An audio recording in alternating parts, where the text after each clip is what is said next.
পেট্রোলের এত দাম বেড়ে গেছে, তাতে তো বাইক চালকদের মাথায় হাত, সেটা নিয়ে কি বলবেন? আমি আপনাদের মিডিয়ার মাধ্যমে সর্বস্তরের মানুষকে দলমত নির্বিশেষে যারা বিভিন্ন মোটর সাইকেল, অন্যান্য গাড়ি, চার চাকা, অন্যান্য গাড়ি যা পেট্রোলে চলে, ডিজেলে চলে,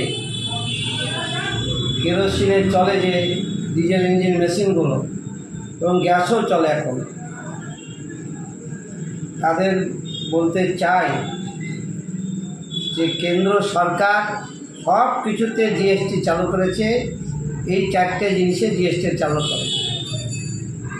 আমি যদি উদাহরণ দিই, যে পেট্রোলের দাম আন্তর্জাতিক বাজারে খুবই কম, সেই হিসাবে আমাদের দেশে সেই দামও কমার কথা।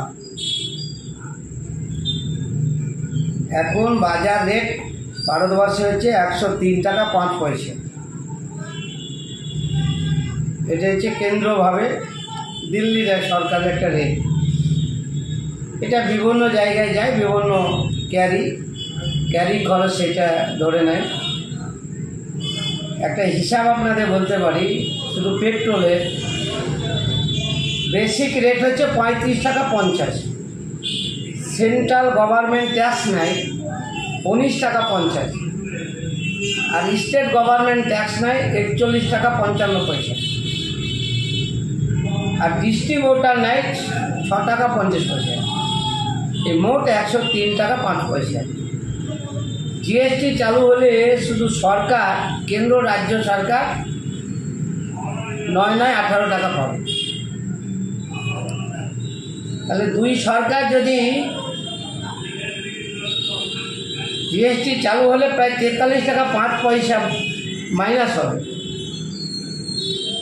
আর সেইটা যখন মাইনাস হবে, তখন আন্তর্জাতিক বাজারে যেহেতু পেট্রোলের দাম, কেরোসিনের দাম, ডিজেলের দাম কম, সেহেতু বেসিক রেটটা কমে যাবে আরও 10-12 টাকা, এবং ডিস্ট্রিবিউটারদেরও তাদের যে কমিশন সেটাও কমে যাবে। সব মিলিয়ে প্রায় 48 টাকার নিচে পেট্রোল পাওয়া যাবে।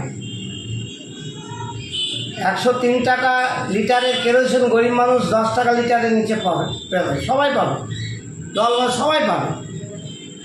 আবার 1250 টাকার গ্যাসটা রাজ্য সরকার, কেন্দ্র সরকার যদি এটা বন্ধ করে জিএসটি চালু করে, তাহলে 300 টাকা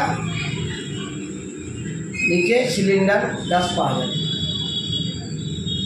কিন্তু গ্যাসের দাম তো এখন প্রায় 12 টাকা নিচে পাওয়া যাবে। এগুলার দাম যদি কমে, তাহলে স্বাভাবিক অন্য জিনিসপত্রের দাম কমবে। কিন্তু বহুজাতিক কোম্পানির সাথে বারে বারে আপনাদের বলেছি, নির্বাচনে 14 সালের পরে বিজেপি সরকার ইলেকট্রিক বন্ডের নামে সর্বপ্রথম যে বেশি টাকা বহুজাতিক কোম্পানি মালিকদের কাছে, বিভিন্ন কোম্পানি, শুধু তেল কোম্পানি না, ওষুধ কোম্পানি, ইলেকট্রিক কোম্পানি থেকে শুরু করে বিভিন্ন সার, বীজ, নানান পোশাক আশাক যারা তৈরি করেন, যারা করেন, মিলের মালিক, তাদের কাছ থেকে কোটি কোটি টাকা ইলেকট্রিক বন্ড নিয়েছে। যার ফলে আজকে কোম্পানিগুলো নিজের ইচ্ছা মতো যা খুশি ভারতবর্ষে এবং রাজ্যে দাম বৃদ্ধি করছে। ফলে রাজ্য সরকার সেখানে আর কোনো নিয়ন্ত্রণ করবার জন্য কোনো পদক্ষেপ উদ্যোগ নেই। স্বাভাবিক কারণে আজকে প্রতি মাসে আজকে মানুষের পকেট চুরি হয়েছে। আমাদের ভাববার সময় এসছে যে কারাকে আমরা দিল্লি সরকার আর রাজ্য সরকারে বসিয়ে রেখেছি। তাদেরকে বারে বারে দুহাত তুলে সমর্থন করছি, আর প্রতিদিন আর প্রতি মাসে আমাদের পকেট চুরি হচ্ছে নানানভাবে। এই ভাবনাটা ভাবার দরকার। এই দ্রব্যমূল্যের বৃদ্ধি একেবারে বাড়ির হাসাল পড়ছে, তো কি বেহাল দশা। পাড়া গ্রামে গঞ্জে, শহরে, বস্তি এলাকায় গেলে, গরিব পাড়ায় গেলে, গরিব বাড়িতে গেলে বুঝতে পারবেন যে কাদের কি দুরবস্থা, তাদের নুন আনতে পান্তা ফোরাচ্ছে। এই মানুষগুলোর কথা ভারতের সরকার, রাজ্যের সরকার ভাবার কোনো অবকাশ নেই। কারণ ওই কোম্পানিগুলোর কাছে তাদের মাথা